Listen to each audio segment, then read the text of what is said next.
Kylian Mbappé crée du complexe chez nos joueurs au Real Madrid. Chut, avant de m'attaquer, laisse-moi parler d'abord. Moi, j'ai remarqué une chose. Quand Kylian est sur le terrain, nos joueurs jouent complexés. Je ne sais pas pourquoi. J'ai l'impression que quand ils jouent, les autres joueurs se disent on est en train de jouer avec le bon Dieu.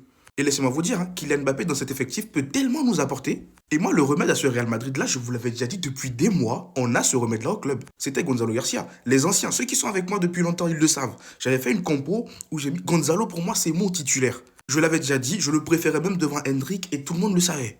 Et malgré tout, Kylian Mbappé figure parmi les joueurs importants au club aujourd'hui. Mais je trouve qu'il pourrait tellement nous apporter sur un côté. Mais le problème, imaginons qu'il revienne, tu le mets sur un côté, ce qui va se passer c'est quoi?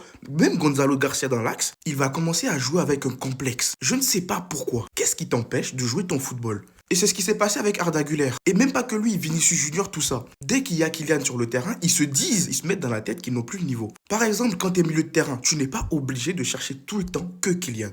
Et si tu ne le trouves pas et qu'il s'énerve, ça va changer quoi? Si tu trouves un autre joueur et que derrière il y a but, il va célébrer avec nous. Et tu le sers quand il a vraiment besoin d'être servi. Pas le servir tout le temps, même quand c'est pas nécessaire. Vous pensez qu'à l'époque, Bale jouait complexé? Lui là, devant Cristiano Ronaldo, s'il voulait te mettre une retournée acrobatique, il te la mettait. S'il voulait te mettre un but de loin, une frappasse de loin, il te la mettait. S'il voulait libérer la passe pour Cristiano Ronaldo, il la libérait. Certes, le projet tournait quand même autour de Cristiano Ronaldo, mais ça n'empêchait pas les autres joueurs, quand ils avaient l'occasion de mettre des buts, ils mettaient des buts.